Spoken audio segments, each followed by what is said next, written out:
Welcome to your online summer geometry course. I'm Mr. Marquez and I will be your facilitator, which is a fancy word for teacher. So welcome. Before we get started with the first topic, I am actually going to give you some instructions on how we're going to be working throughout this quarter, what we're going to be doing, or this term, what we're going to be doing, and how you can access your material. So first of all, when you're done seeing this video, or if you are seeing this video, I want you to subscribe to my YouTube channel. You're going to find all of these classes uploaded to this channel, and you're going to find me as Frobe Maestro. You're going to subscribe to the channel. You're going to hit the bell notification, which means that every time that I upload a video, you should get a notification, whether it's on your cell phone, whether it's via email, okay? Aside from the YouTube channel, all the materials, including this video, are going to be posted to the LMS, okay, to your LMS. And what you're going to be doing there, ladies and gentlemen, is you're going to be seeing the class stage. You're going to be able to pause, rewind, go over whatever topic I am discussing. On the LMS via College One, I am also going to be uploading the written material, if so to speak, or the documents that we're going to be using for this term. So you're going to go to the LMS, you're going to look for my class, you're going to see the video. Beneath the video, you're probably going to find a PDF document, which is going to be what we're going to be using so you can follow along, okay? If you need to contact me, my emails are jmarquez@fbspr.com or mr.j.marquez84@gmail.com, okay? So content for this class will be uploaded daily. And what uploaded daily means, ladies and gentlemen, is that every day there's going to be a video with assignments, with what you're going to be doing and how we're going to be working on them. But this doesn't mean that you're going to answer the work and then all of a sudden just email me the format. No. The way that we're going to do it is very simple. First of all, you're going to email me all of the week's work every Friday. Now you're going to have Friday up until midnight. You have all day Friday to email me that. Now, how are you going to do it? Well, you're going to have the online document. You don't need to print it out unless you want to. And what you can do is you can write the exercises on a separate sheet of paper, and there's an app called Camera Scanner. You're going to download that app. It's available for iOS. It's available for Android. You're going to download that app. What you're going to do is you're going to take a picture of the assignment that you're going to be handing in. You're going to send it to me via email as an attachment, and that will be every Friday. Now, I know this can seem a little tricky, which is okay, because during the week, we're going to be able to see each other in the virtual classrooms, which are going to be for geometry every Monday and every Thursday. And if I'm not mistaken, the time will be from 9:30 to 10 a.m. is when we're going to be meeting in the virtual classroom. And I'm actually looking for the schedule here, so pardon me if you see me browsing. I just want to make sure that I'm giving you the correct time. Yeah. So we're going to be meeting every Monday for geometry from 9 to 9:30. Okay, so every Monday and Thursday from 9 to 9:30, we're going to be meeting in the virtual classroom where you guys are going to be able to ask me any questions, or we can go over some of the material that we're going to be doing, okay? So now that the pleasantries are done, let's get started with the first class. Now, this is geometry, but the first thing I want to do is I want to kind of review what you did in your Algebra 1 class. So you're going to see that we're not, at least in this week or these first couple of days, we're not really going to get into the whole geometry thing right away. We're going to take a couple of days to kind of refresh the last things that you guys did in algebra, so that way when we start with geometry, you guys have remembered the basis for that, which is Algebra 1. Now, every once in a while, little side note, every once in a while you're going to see me step in and out of camera, just making sure that nothing is glitching, that the video is running perfectly. Okay, so let me go ahead and do that right now, and then let me give you the objectives of this lesson. All right, everything seems to be working in perfect order. So what we're going to cover in this lesson is first integers, which is just reviewing your rules for adding, subtracting, multiplying, and dividing positive and negative numbers. We're going to take a look at order of operations, which is PEMDAS. We're going to take a look at one-step and multi-step equations. And finally, we're going to see system of equations by substitution. And when you're done, you're going to actually go to the Math Sharpener, which is the document that I will be uploading along with this video, and you're actually going to work on all the problems that say week 1, which is day 1 through 4. Now, every day we're going to have more content being uploaded, and all you guys need to do is just look at these videos, follow along, connect yourselves every Monday and Thursday to the virtual classrooms. Email me. Later on, I will facilitate maybe a phone number which you can text me if that needs to be done. So let's get started. Integers. Integers are positive and negative numbers. Now, since you guys already took Algebra 1, I'm not really going to go into the details of explaining the number line and what a positive integer is and what a negative integer is. I'm just going to go straight into the rules. Now, what is a positive integer and what is a negative integer? A positive integer is just a positive number. A negative integer is just a negative number. Now, how do we work with the rules? Now, if you look at this side here of the board, I have adding integers, I have subtracting integers, I have multiplying integers, and I have dividing integers. So let's go to the rules. Now, what do I do or how do I add positive integers if both numbers are positive? Well, you've been doing that since first grade, so you just add them normally. So if you have 8 plus 4, they're both positive, well, your answer is 12, and that's it. There really isn't anything that needs to be complicated or explained beyond that point. Now, what if I have a negative integer plus a positive integer? Well, if you have a negative integer plus a positive integer, remember that whenever you have a negative integer plus a positive integer, you're going to subtract. So in other words, if you have negative 10 plus 2, in reality, I'm subtracting 10 minus 2, which is 8. Now, the sign of the answer is going to... the sign of this number is going to be the sign of the larger number of the two. In other words, what I'm trying to say is the sign of 8 is going to be the sign of the larger number. And since negative 10 is greater than 2, or since 10, is greater than 2, and 10 has a negative sign, that means that my answer is going to be negative 8. Again, a positive number plus a negative number, you subtract. 10 minus 2 is 8. The sign of the 8 is going to be equivalent to the sign of the larger number. Since 10 is bigger than 2 and 10 has a negative sign, that's why the answer is negative 8. Now, what do I do when I have two negative numbers that I'm adding? Well, you're going to add them like you would normally and just your answer is going to be negative. So if I have negative 5 plus negative 3, I'm just going to add that, and that would be 8. And since both numbers are negative, that means that my answer is also going to be negative. And that's it. That's it for adding. So all of these three examples here are adding integers. And then what we're going to do now is subtract integers, which is what we're going to do in this one. So what do I do when I'm subtracting an integer? And a lot of people get confused when you're subtracting integers. So one very important thing to remember is that subtraction equals adding the opposite. And what do I mean by adding the opposite? Very simple. Adding the opposite means this. If I have negative 7 minus negative 4, that means that everything to the left, and I always write them horizontally because it's easier to explain the rule and you can visualize it. That means that everything to the right of the negative 7 changes to the opposite. So the negative 7 doesn't change. The minus changes into a plus. And the negative 4 actually changes into a positive 4. And I have negative 7 plus 4. And we already know that whenever you have a negative plus a positive, you subtract. So that means that this is going to equal 3. And because 7 is negative and 7 is greater than 4, my answer is negative 3. So that's what I mean by subtracting equals adding the opposite. That means that everything to the left stays the same and everything to the right changes, and then of course you add or apply the rules. Now what if I have something, and I'm going to go ahead and erase this real quick. What if I have like this example here which says negative 10 minus 3? Let me rewrite this.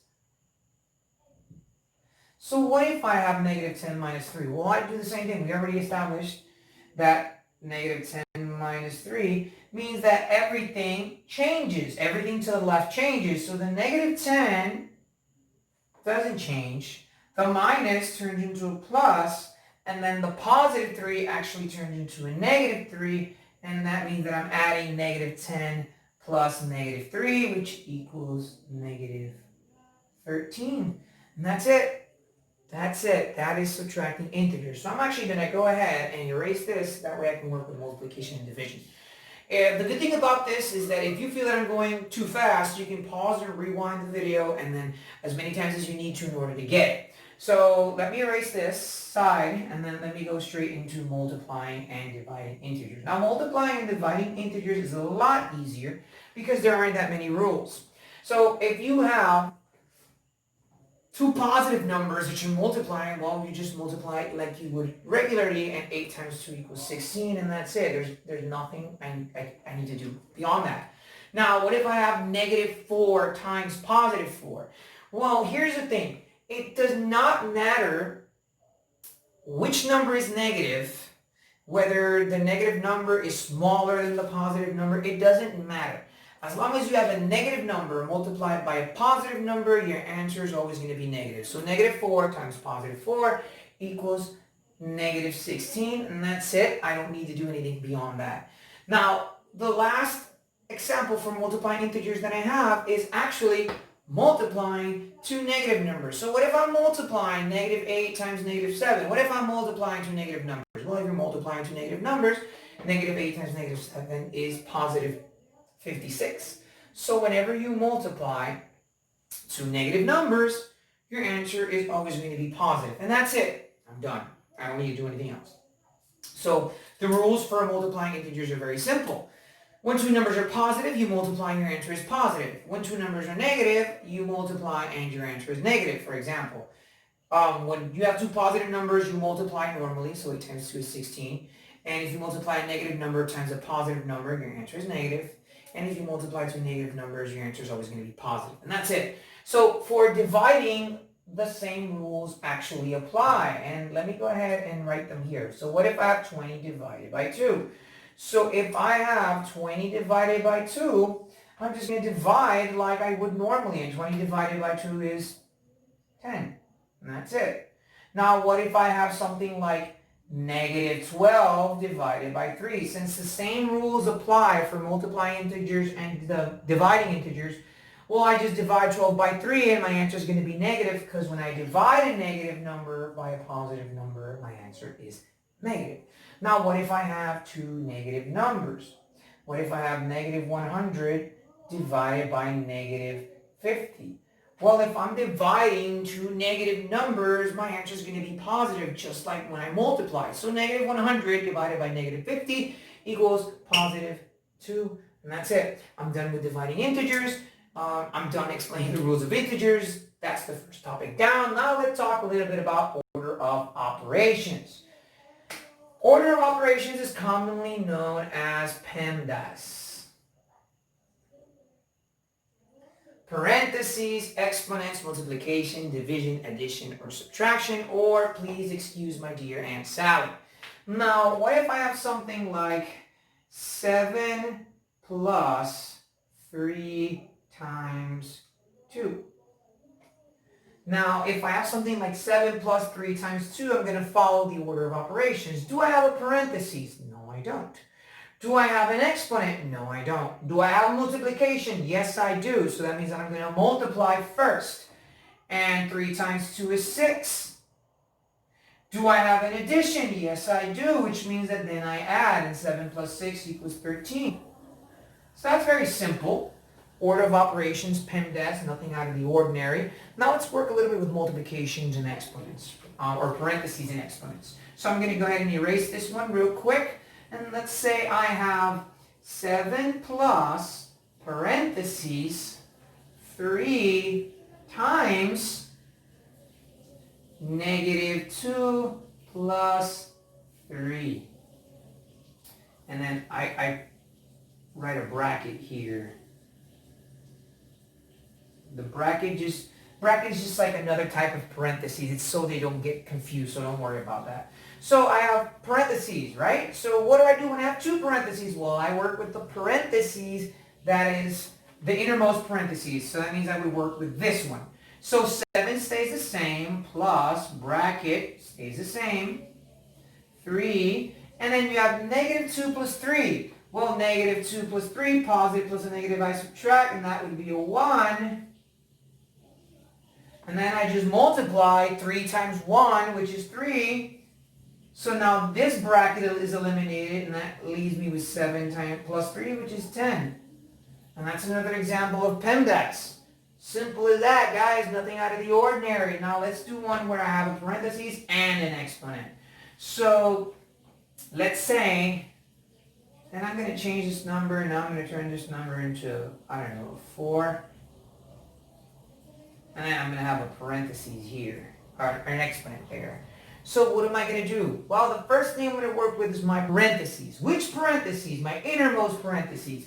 So 7 stays the same, plus stays the same, bring down the bracket with the 4. Now I have negative 2 plus 3, which is 1, but there's an exponent, right? Because it's squared. And I still have my brackets. So what am I going to do now? Well, I'm going to work with my parentheses. And 1 squared is 1, right? 1 times 1 is 1. That's what you should be saying out loud to the screen, the phone, or whatever. So 7 plus bracket 4 times 1. And of course, 4 times 1 is 4, which leaves me with 7 plus 4, which equals 11. And that's PEMDAS. And that's what you're also going to be seeing on this, the exercises after you're done watching the video. So let me step out of camera, make sure that everything is running smoothly and that there are no situations. All right, everything is moving awesome today. My phone is cooperating with me. Okay, that being said, let's go on to the third, which is one-step and multi-step equations. And a lot of people get confused with this and find them horrible and death-defying, but they're pretty easy. Now, I haven't written on this side, but I'm going to go ahead and write them here just so you guys can see them a little better, and I can write a little bigger. So the first one that I wrote says x plus 3 equals negative 4. Now, there are various ways of working with this. One is using the opposite addition postulate in this case, and that's just a big word for saying that if I'm adding 3 on one side, I have to do the opposite of that, which is subtracting 3. Now, some people write them sideways, some people do them downward. I like to do them downward, but if you're the kind of person, because of your previous school, that you just move the number to the other side, that's also good. So what I'm going to do is I'm going to do the opposite of adding 3, right? I want to know the value of x, and it says x plus 3, so I'm going to do the opposite of adding 3, which is subtracting 3. So I'm going to go ahead and subtract 3 on both sides. And obviously this cancels out because 3 plus negative 3 is 0. I bring down the x. Negative 4 minus 3 is negative 7. Okay? So x equals negative 7. And I'm done, right? And because we already reviewed the rules of adding and subtracting integers, negative 4 minus 3 is negative 7. Now, I can check my answer. And to check is basically to just substitute the value of x into my original problem. So if my original problem is x plus 3 equals negative 4, I simply change that to negative 7 plus 3 equals negative 4. And of course, negative 7 plus 3, if I have a positive plus a negative, I subtract. 7 minus 3 is 4. Because 7 is greater than 3, my answer is negative 4, so this is correct, so this checks out. And that's it. That's it with adding and subtracting. Let's look at another one. Now, what if I am multiplying and the same is, before I started, the same is true. If this had been a minus sign, then of course I would do the opposite of subtracting, which would have been adding. So basically, the opposite of adding is subtracting, and the opposite of subtracting is adding, which is why I'm not really going into another example of adding and subtracting equations. But what if I'm dividing? What if I have, and let me erase this here, what if I have 8x equals 64?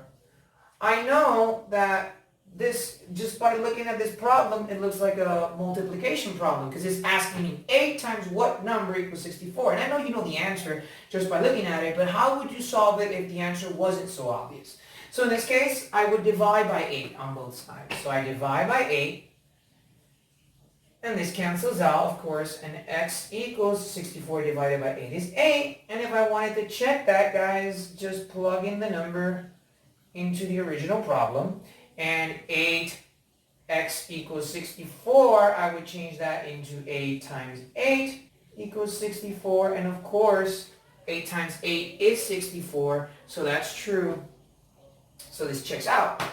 So that's what you do when you have to multiply, or when you have this kind of equation, right? You divide.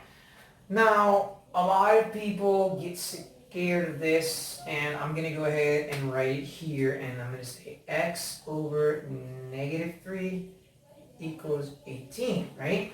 Now, what do I do there? And a lot of people see the x over the negative 3 and they get petrified because they have this unbelievable fear of fractions. And you automatically tend to blank out. But it's real simple. This is technically a division problem. It's saying x divided by whatever number x is divided by negative 3 is going to equal 18. So if I have a problem that looks like a division, then I'm going to do the opposite of that, which is to multiply. But what am I going to multiply by? Well, whenever you have this kind of equation, one-step equation, you're going to multiply by the denominator of this side. In other words, I'm going to multiply by negative 3 because it's beneath my variable. So you're going to multiply by negative 3 on both sides, and this is going to cancel out. And you have x equals, and of course 18 times negative 3 would be negative 54. And that's my answer. And just like I did in all my previous problems, I can check my answer. So in order for me to check my answer, I simply substitute the value of x into my original problem. So you simply say negative 54 divided by negative 3 equals positive 18. And of course that's true. You check out, you divide it, you do the division, that's what you get. So this pans out and we, you check mark because it's correct. Now that's it for one-step equations. They're not really that difficult. They're actually quite simple. I know that they cover this a lot in Algebra 1, which is kind of like why I'm not really going into all the detail, because this is just kind of like reviewing what you already did last year. Now, two-step equations or multi-step equations, they're commonly called two-step equations, but the reality is that they can have many steps, and sometimes they do. Okay? Now, the ones that I did are very simple, or the ones I'm going to explain are very simple, 2 steps, maybe 3 at the most. So if I have a problem that says 3x plus 9 equals 48, and I want to know the value of x, what am I going to do? Well, of course, the first thing I know is I need to find the x. But I can't do anything about it because there's a 3 next to it, which means 3 is being multiplied by x. So I have to get rid of the 9. Now, if I'm adding 9, I'm going to do the opposite of adding, which is subtraction. So you subtract 9, and this cancels out. And you have 3x equals, and 48 minus 9 is actually 39. So 3x equals 39. And now, in order for me to find the value of x, I have to divide by 3, which is why it's called multi-step or two-step equations. And this cancels out, and x equals 13. Now I can check my answer by simply plugging in the value of x into the equation. So I'm going to say 3 times 13 plus 9 equals 48. And of course, we use PEMDAS. See how this is all related? We use PEMDAS like we were doing a minute ago. So multiplication comes before addition, which means I'm going to multiply 3 times 13, which is 39. 39 plus 9 equals 48, so this is correct. It checks out. That means that it's true, okay? So this is why we call these equations two-step or multi-step equations. I'm going to go ahead and erase this. The good thing is that you can rewind the video if you got lost or at some point, okay? So I'm going to go ahead and step out and erase this, and then we're going to do the last multi-step equation, and then we're going to do our last, which is solving systems of equation by substitution. Again, this is just a review of what you did in 8th grade. If at some point you're having trouble with this, we can, meet up in the virtual classrooms, or you can email me or text me or whatever, and we can go over this as many times as you need to. So x over 3 plus 4 equals negative 10. And again, a lot of people see this and they go crazy and they don't know what to do, and it's actually quite simple. So the first thing I'm going to do is get rid of the 4. So if this is plus 4, again, I'm going to subtract 4. So this is going to cancel out, and you have x over 3 and equals, and negative 10 minus 4, right? We're subtracting two integers. If you have trouble with this still, you can do this. You can put them sideways just to visualize it better. And remember that everything to the right of the negative 10 changes. So in reality, this is the same thing as saying negative 10 plus negative 4, which means that this equals negative 14. Now, you don't have to do this all the time. I'm just doing it in case you have problems with it. So this would be negative 14, right? Now, if I want to know the value of x, all I need to do is multiply by 3. So I'm going to multiply by 3 so I can eliminate that x. And that's going to be x equals, and negative 14 times 3. 3 times 4 is 12. Carry the 1. 3 times 1 is 3. So that would be negative 42. Okay? X equals negative 42. Now I can check my answer, and I'm going to do it, which means basically I'm going to once again use order of operations, right? Because I'm going to say x over 3 plus 4 equals negative 10. I'm going to actually change that to negative 42 over 3 plus 4. And let me go ahead and erase this real quick.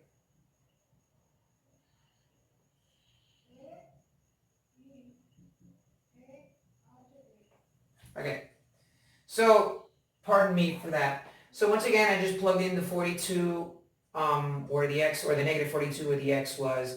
And now I have to use order of operations again. So I'm going to divide negative 42 by 3 is negative 14.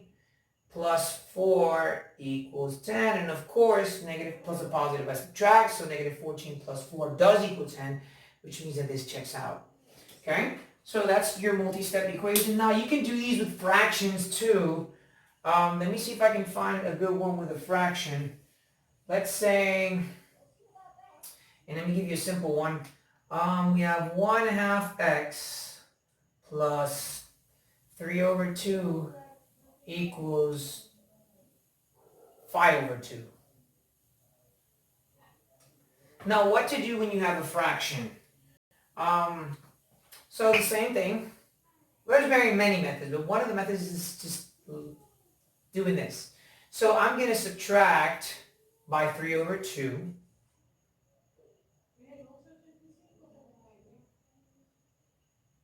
So 1/2 x equals, and this cancels out. And of course, since the denominators are the same, 5 minus 3 is 2, and you have 2 over 2. Now I have 1/2 x equals 2 over 2, so I have to divide, but how do I divide a fraction? Well, you divide them by multiplying by the reciprocal, and it's a very big word, and all it means is you're going to take the 1/2 and flip it upside down. So you're going to turn that into 2 over 1, and you turn this into 2 over 1, and you cancel this out. So x is alone, and then, here 2 times 2 is 4, 2 times 1 is 2, and 4 over 2 equals 2, and x equals 2, okay? And if you want to check that, all you do is you just plug in the value of 2 into where the x is, and that would be all for that part. So we're going to do the last example of this video, which is right here, solving a system of equation by substitution.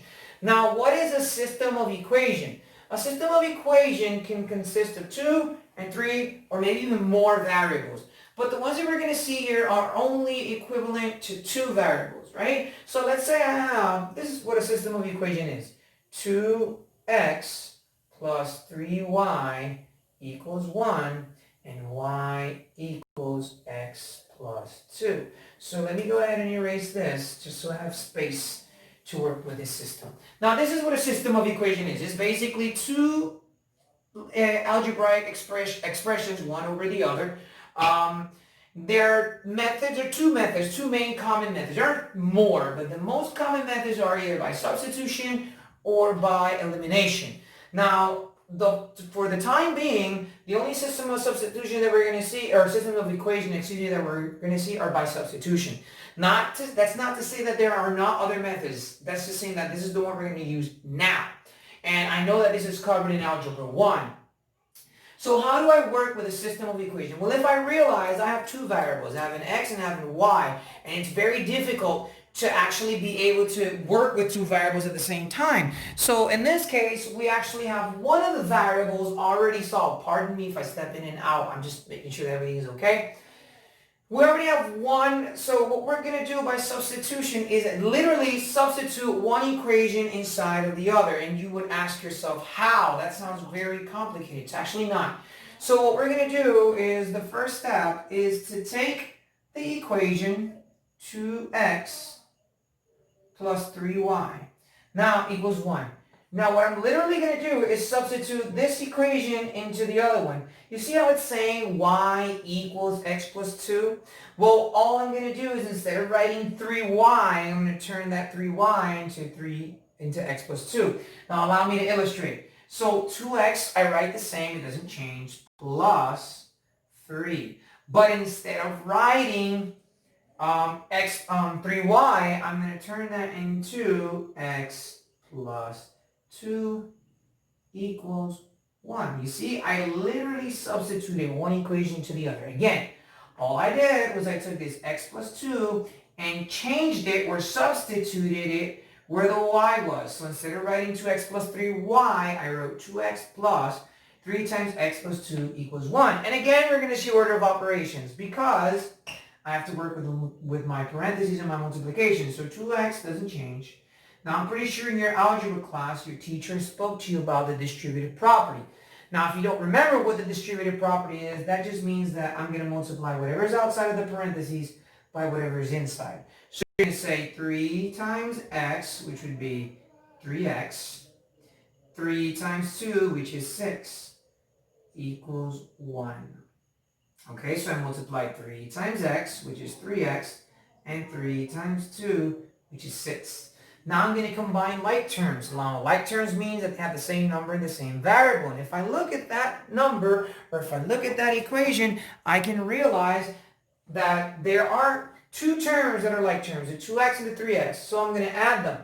And 2x plus 3x equals 5x, and 5x plus 6 equals 1, which is actually a one-step equation, or a two-step equation, excuse me, like the ones you were doing a minute ago. So that means I'm going to subtract 6. This is going to cancel out, right? 5x equals, and 1 minus 6 is negative 5. So now I'm going to divide by 5 on both sides, and that equals negative 1. So I found the value of x, but I'm missing the value of y. And how am I going to do that? Well, by taking the second equation, which says y, and this is my second step, guys, which says y equals x plus 2, but instead of writing y equals x plus 2, I'm going to change the value of x to negative 1. So I'm actually going to substitute that into y equals negative 1 plus 2. And negative plus a positive. And that's my answer, guys. X is negative 1, y is positive 1. Now, of course, I can check my answers. I'm going to show you how to do that check. I don't really consider it as part of the procedure, but it does give you the advantage into knowing whether what you did is right or wrong. So I'm going to go ahead and check my answer here. Now here's my original system. So how do I check that answer? Well, by changing the values. Wherever there's an x, I'm going to write negative 1, and wherever there's a y, I'm going to write positive 1. Okay? So I'm going to write my first equation. Instead of writing 2x plus 3y equals 1, I'm going to change that into 2 times negative 1 plus 3 times negative 1 equals 1. Okay? Now I'm going to solve. I'm going to say negative 2 times 1 is negative 2. And negative 3, or 3 times negative 1 is negative 3. I'm sorry. There's a mistake here. This is positive 1. Pardon me. Y is positive 1. So again, all I did was I took my original equation, 2x plus 3y equals 1, and I changed the value of x to negative 1 and the value of y to positive 1. Now I'm going to multiply. 2 times negative 1 is negative 2. 3 times 1 is 3, and that equals 1. And of course, if I add negative 2 plus 3, that equals 1, so that's correct. Now I'm going to do the same thing with my other equation. But instead of writing y equals x plus 2, I turn that into 1 equals negative 1 plus 2. And negative 1 plus 2, whenever I have a positive plus a negative, I subtract. So that means that negative 1 plus 2 is positive 1, and both of these check out, which means that these two are the solution, and that's it for solving my system of equation by substitution. Now I know that that's a lot to intake in this video, but this is a summer course, and we are trying to get as much material as we can in as little time as possible. So what you're going to do is once I've uploaded this video along with the math sharpener that we're going to be doing or using, you're going to answer week 1, which is basically, if I'm not mistaken, the first page or page and a half of that document. So ladies and gentlemen, I know some of you already know me, some of you don't, but I will be your favorite teacher by the end of this summer. So stay safe, and it will be until our next class. Bye.